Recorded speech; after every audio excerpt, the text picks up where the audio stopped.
Hola, soy Juan Torres. Bienvenida, bienvenido a Ecolecciones, mis lecciones de economía en vídeos de 10 minutos. ¿Qué procesos han dado lugar a la economía actual? ¿Cómo se ha configurado la economía internacional en las últimas décadas?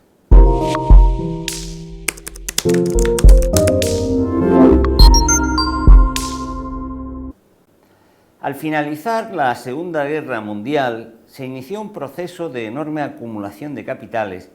que proporcionó crecimiento económico y prosperidad durante un largo periodo, primero en Estados Unidos y después en las demás economías occidentales.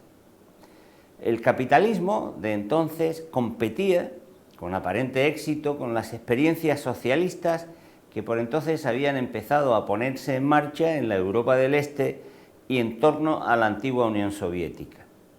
Tras la Guerra Mundial fue necesario llevar a cabo un ingente plan de reconstrucción de las economías que habían sido casi completamente destrozadas en la guerra. Con la ayuda de cuantiosos créditos norteamericanos que se concretaron en el conocido como Plan Marshall, en Europa se multiplicó la inversión en infraestructuras y al poco tiempo también en bienes de consumo doméstico.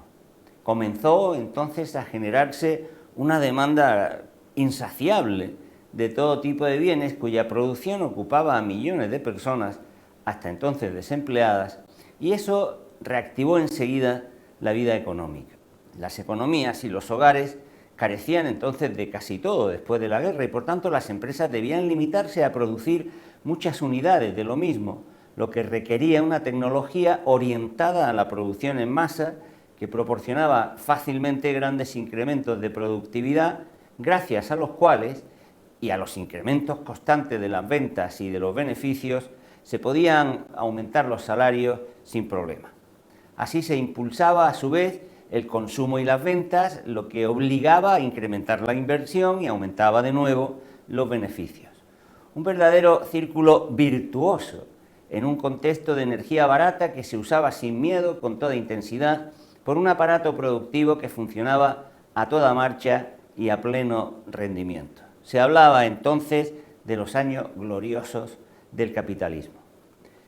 Para que las empresas pudieran suministrar la amplísima oferta que demandaban sin cesar los mercados, era preciso que los gobiernos se encargasen de suministrar una amplia gama de bienes públicos, muy caros, pero imprescindibles para que la población pudiera incorporarse sin dificultad a la actividad productiva y para que la oferta pudiera llegar lo más rápidamente posible a la demanda. Me refiero a la educación, salud, seguridad, infraestructuras de transporte y comunicaciones, etc.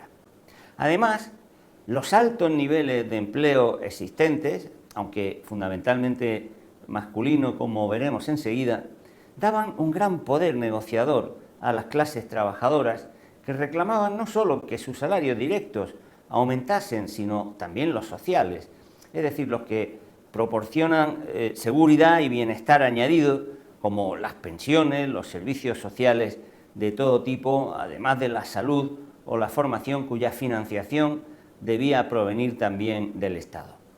Así se generó una nueva relación social que se conoció como el Fordismo y que se basaba en la producción en masa, típica del Fordismo, de la Ford, asociada a salarios elevados que garantizaban altos niveles de consumo y todo ello en un contexto de fuerte intervención y gasto público. Este estado de cosas daba lugar a un gran consenso social precisamente porque era el resultado de un gran equilibrio de fuerzas entre los trabajadores y la clase capitalista. Los primeros gozaban de pleno empleo y salarios elevados y los capitalistas obtenían beneficios más que suficientes. Y el fruto de ese consenso o de la paz social que proporcionaba ese equilibrio fue lo que más tarde se conoció como el estado de bienestar, que aunque tuvo distintas manifestaciones en los diferentes países, prácticamente se generalizó en todos ellos. Pero a finales de los años 60, todo este equilibrio y la expansión económica continuada que llevaba consigo comenzó a venirse abajo. Los índices de precios comenzaron a subir, la producción se reducía considerablemente y en esas condiciones la tasa de beneficios también caía. los ingresos de los gobiernos se resintieron y comenzaron a darse déficits públicos, lo que provocó que en poco tiempo casi se triplicara el porcentaje de deuda pública sobre el Producto Interior Bruto en la mayoría de los países occidentales. Esto tuvo una repercusión inmediata sobre los tipos de interés que comenzaron a desestabilizarse, afectando negativamente a la inversión y al consumo. La consecuencia final de todo esto fue que el paro, a diferencia de lo que había venido sucediendo hasta entonces, comenzó a crecer, primero levemente en el inicio de los años 70,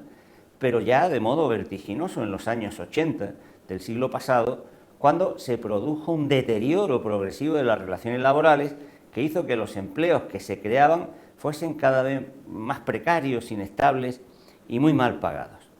Durante mucho tiempo, la interpretación más ortodoxa de esta crisis de los 70 se ha basado en considerar que su origen fue la inflación producida por la subida de los precios del petróleo que se llevaron a cabo en esa década, y de hecho se suele hacer referencia a esta crisis como la crisis del petróleo. Es evidente, sin duda, que esas grandes subidas del precio del petróleo tuvieron un efecto muy pernicioso para el conjunto de la economía mundial, sobre todo porque su aparato productivo se basaba, como te dije, en la utilización intensiva de la energía, hasta entonces muy barata. Pero eso no basta para poder explicar por qué se produjo una crisis tan profunda y extendida en la economía capitalista. Hay que tener en cuenta, por ejemplo, que los altos precios de los crudos no se debieron en su mayor parte al alza decretada por los productores, sino a las ganancias sucesivas logradas por refinadores, minoristas y distribuidores. Por tanto, más bien habría que achacar la inflación derivada de esa subida a la concentración de los capitales y a la estructura oligopolizada de los mercados a que daba lugar. Además, en 1971, es decir, antes de que subieran los precios del petróleo, el crecimiento de la actividad industrial en los países de la OCDE fue la mitad del correspondiente al decenio anterior, y el Producto Interior Bruto también había empezado a bajar antes de la subida de precios del petróleo. Por tanto, resulta mucho más realista encontrar las causas de la crisis en otros factores que tienen que ver con procesos de más largo alcance y que estaban gestándose desde mucho antes. La realidad es que la crisis había empezado a manifestarse en forma de subida de precios, incremento de déficit público o falta de inversión y caída de los beneficios, o incluso de conflictos sociales de todo tipo, mucho antes de la subida de los precios del petróleo.